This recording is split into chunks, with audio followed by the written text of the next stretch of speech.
السلام عليكم ورحمة الله وبركاته. إن الحمد لله نحمده ونستعينه ونستغفره ونعوذ بالله من شرور أنفسنا ومن سيئات أعمالنا. من يهده الله فلا مضل له ومن يضلله فلا هادي له. وأشهد أن لا إله إلا الله وحده لا شريك له وأشهد أن محمدًا عبده ورسوله. أما بعد فإن خير الحديث كتاب الله وخير الهدي هدي محمد صلى الله عليه وسلم وشر الأمور محدثاتها وكل محدثة بدعة وكل بدعة ضلالة وكل ضلالة في النار. قال الله تعالى: أعوذ بالله من الشيطان الرجيم. إن عدة الشهور عند الله 12 شهرا في كتاب الله يوم خلق السماوات والأرض منها 4 حرم ذلك الدين القيم فلا تظلموا فيهن أنفسكم. وقال النبي صلى الله عليه وسلم: وصيام يوم عاشوراء أحتسب على الله أن يكفر السنة التي قبله. সম্মানিত দিনদরদি ভাই সকল, সমস্ত প্রশংসা গুণগান সেই মহান আল্লাহ তাবারাক ওয়া তাআলার জন্য, যার অশেষ রহমতে বরকতে তৌফিকে আমরা জুমার নামাজ আদায় করে আল মাজমা ইসলামিক সেন্টারের লেকচার হলে বসে কিছু দিনের কথা শুনতে পাচ্ছি, তাই আমরা সকলেই বলি আলহামদুলিল্লাহ।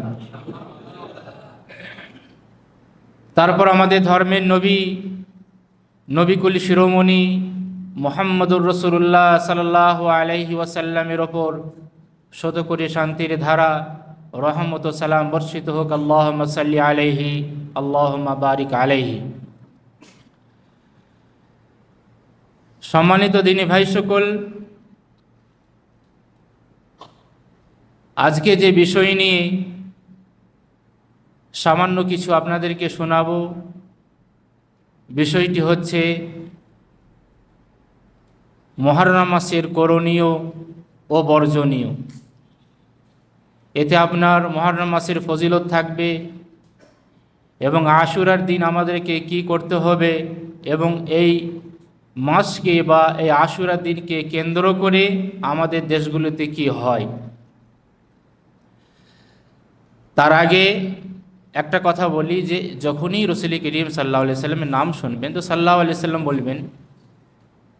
এখনই শুনলেন অথচ কই একটু আওয়াজ এলো, একটা মজলিসে একবার শোনেন বা হাজারবার শোনেন, সব সময় যখনই শুনবেন সাল্লাল্লাহু আলাইহি ওয়াসাল্লাম বলবেন। এতে আপনার মুখের কোনো ক্ষতি নয়, জিভের কোনো ক্ষতি নয়, আপনাকে পয়সা লাগছে না, কিছুই লাগছে না। একবার আপনি যদি সাল্লাল্লাহু আলাইহি ওয়াসাল্লাম বলেন, আরশওয়ালা আল্লাহ তাবারাক ওয়া তাআলা আপনার উপরে 10 বার রহমত বর্ষণ করবেন। তা কেন আপনি এই রহমত থেকে বঞ্চিত হবেন? সম্মানিত দিনী ভাই সকল, আমরা যে মাসে রয়েছে এই মাসটার নাম কি? আরবি মাস মুহররমুল হারাম, মুহররম মাস। এই মুহররম মাসের ফজিলত কোরআনেও আছে, হাদিসেও আছে। এটা এমন এক মাস যেই মাসটাকে পবিত্র, নিষিদ্ধ, হারামকৃত মাসসমূহের মধ্যে একটি মাস বলা হয়। আমরা জানি আল্লাহ তাবারাক ওয়া তাআলা যেদিন থেকে জমিন ও আসমান সৃষ্টি করেছে সেদিন থেকেই মাসসমূহের সংখ্যা রেখেছেন 12টা। আল্লাহ তাবারাক ওয়া তাআলা সূরা তাওবার 36 নম্বর আয়াতে বলেছেন, ইন্না ইদ্দাতাশ শুহুরি ইনদাল্লাহি 12 শাহরান ফি কিতাবিল্লাহি ইয়াওমা খালাকাস সামাওয়াতি ওয়াল আরদ মিনহা 4 হুরুম। যেদিন থেকে আকাশমণ্ডলী ও পৃথিবী সৃষ্টি হয়েছে সেই দিন থেকেই আল্লাহ তাবারাক ওয়া তাআলার বিধানে মাসসমূহের সংখ্যা হচ্ছে 12টা। মিনহা 4 হুরুম, সেই মাসসমূহের মধ্যে 4টি মাস হচ্ছে হারামকৃত নিষিদ্ধ পবিত্র মাস। মুহররম থেকে নিয়ে জুলহাজ মাস পর্যন্ত 12টা মাস। আর আপনি যে কোনো ক্যালেন্ডারে যাবেন, যে কোনো ভাষার ক্যালেন্ডারে যাবেন, ওই 12টাই পাবেন, 13টা পাবেন না। তো আরবি মাস 12টা মাসের মধ্যে 4টি মাস খুবই পবিত্র। জাহিলি যুগেও রাসূল করিম সাল্লাল্লাহু আলাইহি ওয়াসাল্লাম যখন নবুয়ত পেলেন তার আগেও জাহিলি যুগেও এই 4টি মাস খুবই পবিত্র ছিল। তখনও তাদের মধ্যে যখন এই মাসগুলো আসতো, যুদ্ধ, হাঙ্গামা, দাঙ্গা, মারামারি করতো না আপোষে, যে না এই মাসগুলোতে মারামারি, যুদ্ধ, দাঙ্গা করা যাবে না। যদি কেউ নিজে থেকে অ্যাটাক করে সে কথা আলাদা। সেই 4টি মাস হচ্ছে জুলকাদা, জুলহিজ্জা, মুহররম, আর ওই শাবান মাসের আগের মাস হচ্ছে রজব মাস। লাগাতার 3টি, জুলকাদা, জুলহিজ্জা, মুহররম, আর ওইদিকে রজব। এই 4টি মাস পবিত্র মাস, নিষিদ্ধ মাস, হারামকৃত মাস। এই মাসগুলোতে দাঙ্গা, হাঙ্গামা, মারামারি, যুদ্ধ এসব করা নিষিদ্ধ। যদি কেউ থেকে নিজে থেকে অ্যাটাক করে ডিফেন্সের মুডে সে কথা আলাদা। তো এই 4টি মাসের মধ্যে একটা মাস হচ্ছে মুহররমুল হারাম। এই মুহররমুল হারামে আমভাবে, সাধারণভাবে রোজার অনেক ফজিলত আল্লাহ তাবারাক ওয়া তাআলা রেখেছেন। একটা হাদিস আপনাদেরকে শোনাই, মুসলিমের 1163 নম্বরে, সহিহ মুসলিমের 1163 নম্বরে হাদিসটি আছে। রাসূলুল্লাহ সাল্লাল্লাহু আলাইহি ওয়াসাল্লাম বলেছেন, আফজালু সিয়াম বাদা রমাদান শাহরুল্লাহিল মুহররম। রমজান মাসের পরে, রমজান মাস তো ফরজ মাস, ফরজ রোজা, এখানে তো রোজা রাখতেই হবে। তো রমজান মাসের পরে সবথেকে উত্তম মাস হচ্ছে রোজা রাখার ব্যাপারে শাহরুল্লাহিল মুহররম, আল্লাহ তাবারাক ওয়া তাআলার মাস, এই মুহররম মাস। ওয়া আফজালুস সালাত বাদাল ফরিদা সালাতুল লাইল। আর ফরজ নামাজের পরে সবথেকে উত্তম নামাজ হচ্ছে রাতের নামাজ, তাহাজ্জুদ নামাজ, কিয়ামুল লাইল নামাজ। এই হাদিসে দুটো অংশ পেলাম। একটা হচ্ছে যে মুহররম মাসে রোজা রাখার বড় ফজিলত আছে। ওতে যারা দিনদরদি ভাই, নফল রোজা রাখতে আগ্রহী, তারা এই মাসে বেশি বেশি করে রোজা রাখেন। আজকে মুহররম মাসের 6 তারিখ থেকে নিয়ে একবারে 30 তারিখ পর্যন্ত বা 29 তারিখ পর্যন্ত আপনি সাধারণভাবে যতটা পারেন রোজা রাখেন। সাপ্তাহিক রোজা এমনি তো আমরা রাখি প্রত্যেক সোমবার আর বৃহস্পতিবার। তারপর আমরা জানি যে আইয়ামে বীজের রোজা প্রত্যেক মাসের, আরবি মাসের 13, 14, 15 আইয়ামে বীজের বলা হয়। এই 13, 14, 15 তারিখে রোজা রাখার ফজিলত জানেন? 1 বছর রোজা রাখা। আপনি 13, 14, 15 তারিখ প্রত্যেক মাসে রোজা রাখলে 1 বছরের, 1 মাস নয়, 1 বছরের রোজা রাখার সমতুল্য সব আপনি পাবেন।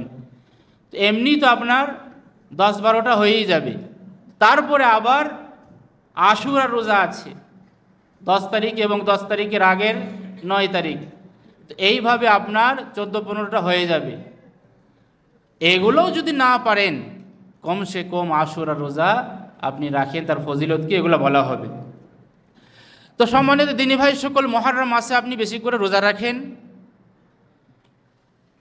আর খাস করে মুহররম মাসের একটা দিন আছে, সেই দিনটাকে বলা হয় ইয়াউমে আশুরা, আশুরার দিন। এই আশুরার রোজা এর ফজিলত কি পরে বলছি। আশুরার রোজা রমজান মাসের রোজা ফরজ হওয়ার আগে এর বড়ই ফজিলত ছিল, এমনকি ইসলামের গুরুত্ব ছিল, ওয়াজিব ছিল। জাহিলি যুগের মক্কার কাফেরেরাও এ রোজা রাখত। তারপরে ইহুদ ও নাসারা তো এই একবারে সেই বানি ইসরাইল থেকে, মুসা আলাইহিস সালামের যুগ থেকে রেখে আসছে। তো মুহররম মাসের সবথেকে তাকিদপূর্ণ রোজা, গুরুত্বপূর্ণ রোজা আশুরার রোজা। এই আশুরার রোজার সম্পর্কে আপনাকে কয়েকটা হাদিস আপনাদেরকে শোনায়। একটা হাদিস মুসলিমের 1136 নম্বরে, মহিলা সাহাবী রুবাই বিনতে মুআউযিদ ইবনে আফরা রাদিয়াল্লাহু তাআলা আনহা হাদিসটি বর্ণনা করেছেন। উনি বলছেন যে আরসালা রাসূলুল্লাহ সাল্লাল্লাহু আলাইহি ওয়াসাল্লাম গাদাতা আশুরা ইলা কুরাল আনসার। আশুরার দিন সকালে রাসূল করিম সাল্লাল্লাহু আলাইহি ওয়াসাল্লাম মদিনা এবং মদিনার আশেপাশে গ্রামগুলোতে আদেশ পাঠিয়ে দিলেন, খবর পাঠিয়ে দিলেন, মান কানা আসবাহা সাইমান ফালইউতিম্মা সিয়ামাহু। যে ব্যক্তি রোজা রাখা অবস্থায় সকাল করেছে, অর্থাৎ যে ব্যক্তি রোজা রেখেছে, ফালইউতিম্মা সাওমাহু, সেজন্য পূর্ণ রোজা রাখে। ওমান কানা আসবাহা মুফতিরান ফালইউতিম্মা বাকিয়াতা ইয়াউমিহি।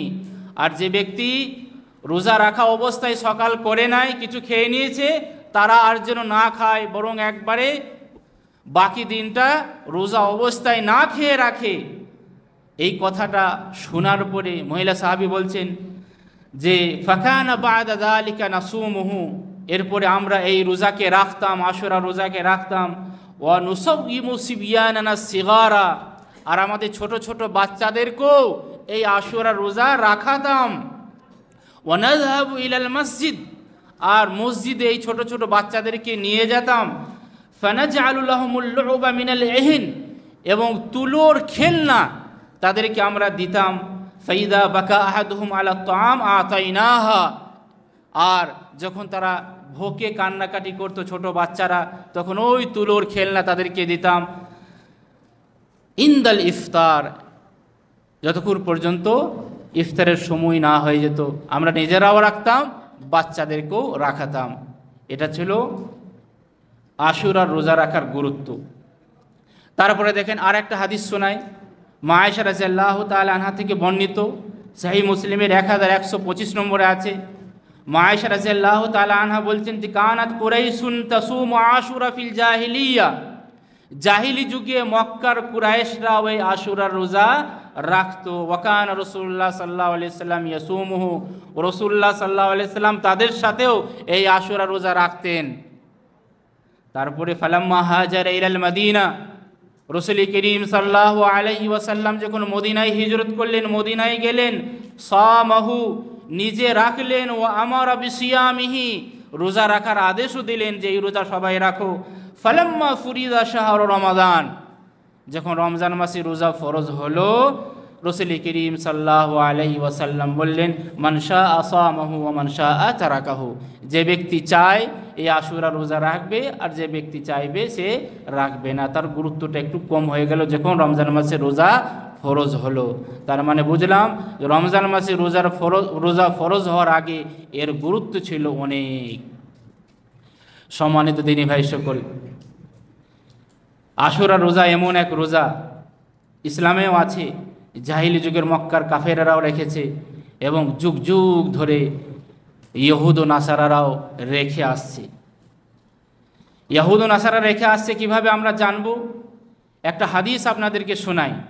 রাসূলুল্লাহ সাল্লাল্লাহু আলাইহি ওয়াসাল্লাম বলেছেন, হাদিসটি বুখারীর 2004 নম্বরে পাবেন, মুসলিমেও আছে। ইবনে আব্বাস রাদিয়াল্লাহু তাআলা আনহুমা হাদিসটি বর্ণনা করছেন, রাসূল করিম সাল্লাল্লাহু আলাইহি ওয়াসাল্লাম যখন কাদিমা রাসূলুল্লাহ সাল্লাল্লাহু আলাইহি ওয়াসাল্লাম আল মদিনা, রাসূল করিম সাল্লাল্লাহু আলাইহি ওয়াসাল্লাম যখন মক্কা থেকে মদিনায় হিজরত করলেন, মদিনায় গেলেন, ফাওয়াজাদাল ইয়াহুদা ইয়াসুমুনা ইয়াউম আশুরা, ইহুদিদেরকে দেখলেন যে তারা আশুরার রোজা রাখছে।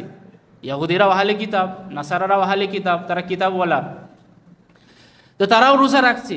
ফাসুইলু আন যালিকা, তাদেরকে জিজ্ঞাসা করা হলো কি ব্যাপার, আশুরার রোজা তোমরা কেন রাখছো? ফাকালু, ইহুদিরা কি বলল, হাযাল ইয়াউমুল্লাযী আযহারাল্লাহু ফীহি মূসা ওয়া বনী ইসরাঈলা আলা ফিরআউনা, এই আশুরা দিন এমন এক দিন যেই দিনে আল্লাহ তাবারাক ওয়া তাআলা মূসা আলাইহিস সালামকে এবং বনী ইসরাইলকে ফিরাউনের কবল থেকে মুক্তি দিয়েছিলেন। এই খুশিতে আমরা এই রোজা পালন করে থাকি। রাসূলুল্লাহ সাল্লাল্লাহু আলাইহি ওয়াসাল্লাম এই কথা শুনে কি বললেন, নাহনু আউলা বিমূসা মিনকুম ফাআমারা বিসাওমিহি, আরে আমরা তো তোমাদের থেকেও বেশি মূসা আলাইহিস সালামকে সম্মান করি, আমরা বেশি সম্মানের অধিকারী। রাসূলুল্লাহ সাল্লাল্লাহু আলাইহি ওয়াসাল্লাম সমগ্র মদিনাবাসীকে আশুরা রোজা রাখতে বললেন। আপনি যখন কোরআন পড়বেন, মুসা আলাইহিস সালামের নাম কবার আছে আর মুহাম্মদ সাল্লাল্লাহু আলাইহি সাল্লামের নাম কবার আছে? মুসা আলাইহিস সালামের নাম অনেক জায়গাতে আছে, 136 বার আছে। আর মুহাম্মদ সাল্লাল্লাহু আলাইহি সাল্লামের নাম, মুহাম্মদ শব্দটা 4 বার আছে, আর আহমদ শব্দটা 1 বার আছে। অন্য নবীদের এত সম্মান আল্লাহ তাবারক তাআলা দিয়েছেন কোরআনে, তো আমরা, রাসূল করিম সাল্লাল্লাহু আলাইহি সাল্লাম বলেন, আমরা তো বেশি সম্মানের অধিকারী তোমাদের থেকেও, তোমরা কি সম্মান করবে, তাদের থেকে বেশি আমরা সম্মান করি। অতএব হে মদিনাবাসী, তোমরাও আশুরার রোজা রাখো। এবারে আসি, এই আশুরার রোজার ফজিলত কি? রাসূলুল্লাহ সাল্লাল্লাহু আলাইহি ওয়াসাল্লামের একটি হাদিস শুনুন। হাদিসটি সহিহ মুসলিমের 1162 নম্বরে আছে। কাতাদা রাদিয়াল্লাহু তাআলা আনহু হাদিসটি বর্ণনা করেছেন। রসুলকে জিজ্ঞাসা করা হলো, হে আল্লাহ রসুল, এই আশুরা রোজার ফজিলত কি? রাসূলুল্লাহ সাল্লাল্লাহু আলাইহি ওয়াসাল্লাম কি বললেন? ওয়াসিয়ামু ইয়াউমি আশুরা আহতাসিবু আলাল্লাহ আন ইউকাফফিরাস সানাতাল্লাতী ক্বাবলাহ। আমি মনে করি, আমি আশা রাখি, আশুরার রোজা 1 বছর বিগত গুনার পাপ রাশিকে মোচন করে দেয়। বিগত 1 বছর আগের গুনাহ মাফ করে দেয়। এত বড় ফজিলত একদিন আশুরার রোজা। তার আগে একটা দিন লাগাতে হবে, সেটাও বলবো। তো আশুরার রোজা আপনি রাখবেন, আল্লাহ তাবারক ওয়া তাআলা 1 বছরের আগের গুনাহ আপনার ক্ষমা করে দিবেন। দেখেন, আল্লাহ তাবারক ওয়া তাআলা তিনি গফুরুর রহিম। আগের উম্মতদেরকে আল্লাহ তাবারক ওয়া তাআলা 800, 900, 1000 বছর বয়স দিয়েছেন, আর আমাদেরকে আল্লাহ তাবারক ওয়া তাআলা 60, 70, 80 বছর বয়স দিয়েছেন। ওই হিসাবে তো আমাদের আমলনামায় নেকি কম হবে, কিন্তু না, কম হবে না, তাদের থেকেও বেশি হবে যদি আপনি সময়গুলোকে কাজে লাগাতে পারেন। এর আগের মাস কি ছিল? জুলহাজ মাস ছিল। জুলহাজ মাসের প্রথম থেকে নিয়ে 9 তারিখ পর্যন্ত, আবার 10 থেকে নিয়ে ওইদিকে আপনার 13 তারিখ পর্যন্ত বড় ফজিলতপূর্ণ দিন ছিল। তার মধ্যে একটা দিন হচ্ছে আরাফার দিন। আর আরাফার দিন রোজা রাখার ফজিলত সম্পর্কে আমরা জানি, 1 বছর আগের গুনাহ আবার 1 বছর পরের গুনাহ। এখন আপনি করেন নাই, করবেন, সেই গুনাহ আল্লাহ তাবারক ওয়া তাআলা মাফ করে দিবেন। এইভাবে ফজিলত আমাদেরকে আল্লাহ তাবারক ওয়া তাআলা অল্প সময়ে অনেক দিয়েছেন, যদি আমরা কাজে লাগাতে পারি। তো সেই ফজিলতের মধ্যে একটা ফজিলত হচ্ছে আশুরা, যে 1 বছর আগের গুনাহ আল্লাহ তাবারক ওয়া তাআলা ক্ষমা করে দিবেন। সম্মানিত দিনী ভাই সকল, এবারে আসি, আশুরার রোজা যখন মদিনায় রাখা শুরু হলো, সমস্ত মদিনাবাসী যখন রাখলেন, মুসলমানরা, কিছু সাহাবী বললেন, হে আল্লাহর রসুল, আমরা তো প্রত্যেকটা বিষয়ে ইহুদ ও নাসারাদের বিরোধিতা করি, তাদের সাদৃশ্য অবলম্বন আমরা করি না। তো তারাও আশুরার 1 দিন রোজা রাখছে, আর আমরাও 1 দিন রোজা রাখছি, তাহলে তো তাদের সাদৃশ্য অবলম্বন হয়ে যাচ্ছে। এর বিরোধিতা তো আমাদেরকে করতে হবে। রাসূল করিম সাল্লাল্লাহু আলাইহি ওয়াসাল্লাম কি বললেন দেখুন, হাদিসটা আপনি মুসলিমের 1134 নম্বরে পাবেন। রাসূলুল্লাহ সাল্লাল্লাহু আলাইহি ওয়াসাল্লাম যখন রোজা রাখলেন এবং রোজা রাখার আদেশ দিলেন, সাহাবে কেরামরা বললেন, হে আল্লাহর রাসূল, ইন্নাহু ইয়াউমুন তুআযিমুহুল ইয়াহুদুন নাসারা। فقال رسول الله صلى الله عليه وسلم فإذا كان العام المقبل إن شاء الله صمنا اليوم التاسع। হে আল্লাহর রাসূল, এই দিন তো, এই আশুরার দিন ইহুদ ও নাসারারাও রাখছে, তাহলে আমরা কিভাবে বিরোধিতা করব? রাসূলুল্লাহ সাল্লাল্লাহু আলাইহি ওয়াসাল্লাম বললেন যে দেখো, আগামী বছর যখন আসবে ইনশাআল্লাহ আমরা এই আশুরার সাথে 10 তারিখের সাথে 9 তারিখ, 9 তারিখও লাগিয়ে নেব, তাহলে তাদের বিরোধিতা হয়ে যাবে, তাদের সাদৃশ্য মূল অবলম্বন হবে না। কাল সাহাবী বললেন, ফালাম ইয়াতিল আমুল মুকবিল হাত্তা তুফিয়া রাসূলুল্লাহ সাল্লাল্লাহু আলাইহি ওয়াসাল্লাম। আগামী বছর আসার আগেই রাসূল করিম সাল্লাল্লাহু আলাইহি ওয়াসাল্লামের ইন্তেকাল হয়ে গেল। এই হাদিস থেকে বোঝা যাচ্ছে কি, যে আশুরার সাথে আমাদেরকে 9 তারিখও মেলাতে হবে। 9, 10, 2 দিন আমাদেরকে রোজা রাখতে হবে। অতএব সম্মানিত দিনী ভাই সকল, আজকে 6 তারিখ, 7, 8, 9, মানে আপনার শনিবার, রোববার, সোমবার দিন রোজা রাখবেন, আর মঙ্গলবার দিন রোজা রাখবেন যারা সৌদি আরবে আছেন। এবারে একটা হাদিস আমাদের দেশে প্রসিদ্ধ আছে। কি হাদিস? সুমু ইয়াউমা আশুরা ওয়া খালিফুল ইয়াহুদ সুমু ক্বাবলাহু ইয়াওমান আও বা'দাহু ইয়াওমান। আশুরার রোজা রাখো, ইহুদ ও নাসারাদের বিরোধিতা করো, হয় একদিন আগে না হলে একদিন পরে, 9-10 নাহলে 10-11। হাদিসটি প্রথমে তো মারফু হাদিস লয়, রসুল করিম সাল্লাল্লাহু আলাইহি সাল্লামের এটা কথা নয়। আর এই হাদিসে এক বর্ণনাকারী রওয়ায়াতকারী আছে, তার নাম হচ্ছে আপনার ইবনু আবি লাইলা। ইবনু আবি লাইলা সম্পর্কে মুহাদ্দিসিনদের কথা যে ইনি ভুলে যেতেন, হাদিসটি সনদ সূত্রে দুর্বল। অতএব দুর্বল হাদিসের প্রতি আমাদের আমল না করে সহিহ হাদিসের প্রতি আমল করবেন। 9 ও 10 তারিখ ইনশাআল্লাহ রোজা রাখবেন। সম্মানিত দিনী ভাই সকল, এবারে আসি মুহররম মাসের 10 তারিখকে কেন্দ্র করে আমাদের দেশগুলো যে একটা ধারণা আছে যে এই 10 তারিখে হোসেন রাদিয়াল্লাহু তাআলা আনহু শহীদ হয়েছিলেন কারবালার ময়দানে। অতএব তারই সম্মানার্থে, তারই জন্য আমরা আশুরার রোজা রাখি। হোসেন রাদিয়াল্লাহু তাআলা আনহুর শহীদ হওয়ার সাথে আশুরা রোজার দূর দূর পর্যন্ত কোনো সম্পর্ক নাই। কেননা রসুল করিম সাল্লাল্লাহু আলাইহি ওয়াসাল্লাম হোসেন রাদিয়াল্লাহু তাআলা আনহু তো ওই 62-63 আপনার শহীদ হয়েছেন। আর তার আগে রসুল করিম সাল্লাল্লাহু আলাইহি ওয়াসাল্লাম রোজা রেখেছেন, তার আগে মক্কার কাফেররা রোজা রেখেছে, তার আগে আবার যুগ যুগ ধরে বানি ইসরাইলদের সম্মানে, মুসা আলাইহিস সালামের সম্মানে ইহুদিরা নাসারারা রোজা রেখে আসছে। অতএব এটা আশুরার সাথে কোনো সম্পর্ক নাই। হ্যাঁ, কারবালার ময়দান ছিল ইসলামী ইতিহাসের এক কালো অধ্যায়, কিন্তু তার সাথে এই রোজার কোনো সম্পর্ক নাই। সম্মানিত দিনী ভাই সকল, বড় দুঃখের বিষয় হচ্ছে আমরা আমাদের দেশগুলোতে আশুরা রোজা তো রাখি না, খুবই কম সংখ্যক আমরা হাদিসের প্রতি আমল করি। বাস ওই শিয়াদের মাতম করাকে নিয়ে কেন্দ্র করে তাদের সাথে আমরা মিলে, তাদের সাথে আমরা মিশে আমরাও সেই মুরসিয়া গাই, আমরাও সেই হাই হোসেন করি, আমরাও সেই মুহররমকে কেন্দ্র করে তাজিয়া বের করি, তারপরে নকল কারবালার মাঠ করে কত কী করি যা ইসলামের সাথে কোনো সম্পর্ক নাই। আবার এই মুহররম মাস যখন আসবে তখন ওই যে কি বলে বিলাপ, তারপরে আপনার করন্দন, মাতম করা, এইগুলো আমরা সব করে থাকি যা পুরো হাদিস বিরোধী। মাতম যদি ইসলামে থাকতো আমরা রসুল করিম সাল্লাল্লাহু আলাইহি ওয়াসাল্লামের জন্য মাতম করতাম।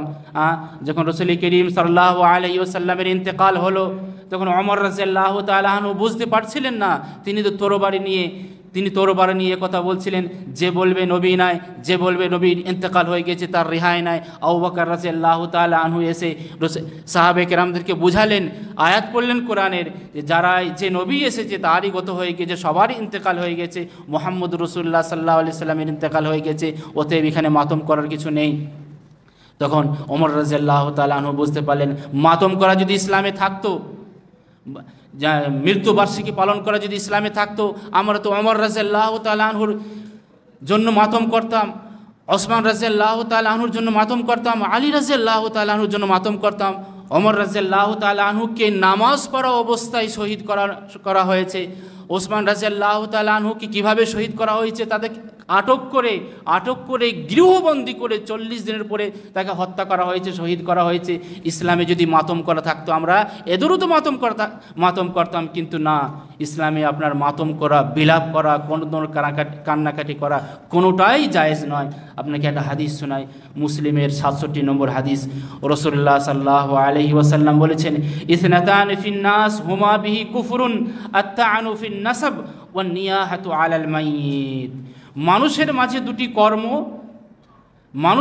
দুটি কর্ম রয়েছে যা কুফরি কর্ম। 1 নম্বর হচ্ছে কুফরি কর্ম, হচ্ছে কাফেরদের কাজ, মুসলিমদের কাজ হতে পারে না। 1 নম্বর হচ্ছে বংশে খোঁটা দেওয়া। আপনি কোন বংশের লোক, সাইয়্যদ বংশ বা শেখ বংশ, আপনি খোঁটা দিচ্ছেন অন্য এক বংশকে, না, এটা মুসলিমদের কাজ নয়, এটা কাফেরদের কাজ, বংশে খোঁটা দেওয়া। তারপরে রসুল বলেছেন, ওয়া নিয়াহাতু আলাল মাইয়িত, মৃত ব্যক্তির জন্য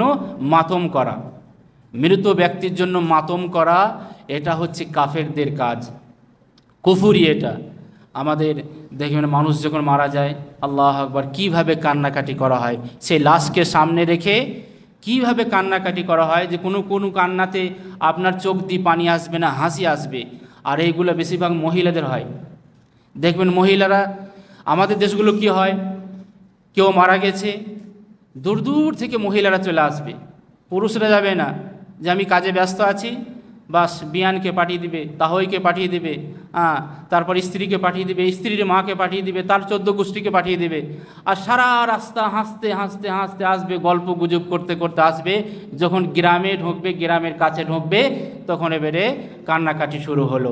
আবার লাশের কাছে গিয়ে এমন এমন শব্দ দিয়ে, এমন এমন বাক্য দিয়ে কাঁদবে, যার মাথা নাই মুন্ডু নাই। সেই কথাগুলো শুনে আপনি হাসবেন না কাঁদবেন, কিছুই খুঁজে পাবেন না। এগুলো হচ্ছে কুফরি কাজ, মুসলিমদের কাজ নয়। এই জন্যই রাসূল করিম সাল্লাল্লাহু আলাইহি ওয়াসাল্লাম মহিলাদের জন্য একটা খাস হাদিস বলেছেন। উম্মে আতিয়া রাদিয়াল্লাহু তাআলা আনহা থেকে বর্ণিত একটি হাদিস আছে, মুসলিমের 313 নম্বরে হাদিসটি আছে। উম্মে আতিয়া রাদিয়াল্লাহু তাআলা আনহা বলছেন যে রাসূল করিম সাল্লাল্লাহু আলাইহি ওয়াসাল্লাম আমাদেরকে কি বলেছেন শুনুন, যে কুন্না নুনহা আন নুহিদ্দা আলা মাইয়িতিন ফাওকা সালাস, যে ব্যক্তি আল্লাহর ওপরে আখিরাতের ওপরে বিশ্বাস করে, সে যেন কোনো মৃত্যু ব্যক্তির ওপরে মাতম না করে 3 দিনের ওপরে। 3 দিন মাতম মানে চোখ দিয়ে পানি আসবে, অশ্রু ঝরবে, এইগুলো। তারপরে ইল্লা আলা যাওজিন আরবাআতা আশহুরি ওয়া আশরা, কারো যদি স্বামী মারা যায়, স্ত্রী শোক পালন করবে, শোক পালন করবে, মাতম নয়, শোক পালন করবে 4 মাস 10 দিন। বাকি আপনার আত্মীয় স্বজন মারা গেছে, আপনি শোক পালন করবেন 3 দিন, বাস শোক পালন। সেখানে আপনার কোনো রকম মাতম করা থাকবে না, বিলাপ থাকবে না। কিন্তু বড় দুঃখের বিষয়, বিজাতিদের সাদৃশ্য অবলম্বন করে আমরা জন্মবার্ষিকী, মৃত্যুবার্ষিকী, কত বার্ষিকী যে পালন করছি। দেখবেন মানুষ মারা যাবে, তার মেয়েরা নিজের বাড়িতে থাকবে, যেই দিনে মারা গিয়েছে, বুধবার যেদিন মারা যাবে, সেই বুধবার কেন্দ্র করে সেই মেয়েরা কান্নাকাটি করতে বসবে। আবার বছর যখন আসবে, সেই 1 বছর পরে বুধবার যখন আসবে, সেই দিনকে কেন্দ্র করে মেয়েরা কান্নাকাটি করবে। মেয়েরা আসলে মাদের লাভ করে না, তাদের ক্ষতিই করে, এই আজে বাজে কান্নাকাটি করে।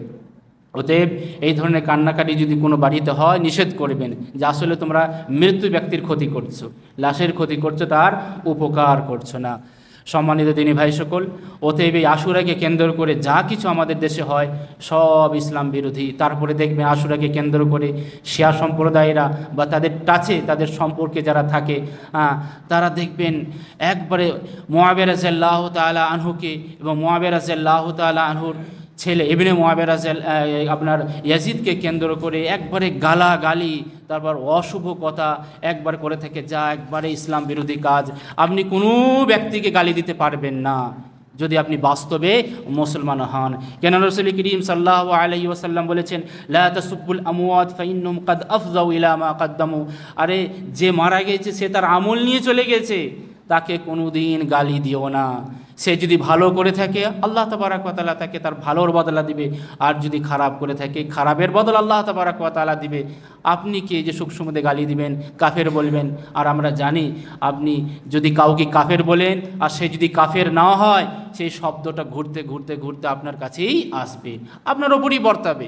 অতএব কাউকে কাফের বলা সহজ নয়। এমনকি রাসূল বলেছেন, কোনো কাফেরকে সামনাসামনি আনতা কাফির, এ বলাটা ঠিক নয়। আর একজন সাহাবী, প্রসিদ্ধ সাহাবী, তাকে গালিগালাজ, তার সন্তানকে গালিগালাজ, এটা মোটেই ঠিক নয়। যে যা করেছে তার আমল আল্লাহ তাবারাক ওয়া তাআলার কাছে পাবে। অতএব এই আশুরাকে কেন্দ্র করে যা কিছু হয় সব মন গড়া, এবং যে ফজিলতগুলো বর্ণনা করা হয় সব মন গড়া ফজিলত। বাস আশুরাকে কেন্দ্র করে যেটা শুদ্ধ সেটা হচ্ছে আপনি 9 ও 10 তারিখে রোজা রাখবেন, এটাই হচ্ছে আপনার সহিহ সুন্নাহ অনুযায়ী। বাকি মুহররম মাস ফজিলত সম্পূর্ণ মাস, এই মাসে আপনি স্বাভাবিকভাবে রোজা রাখবেন।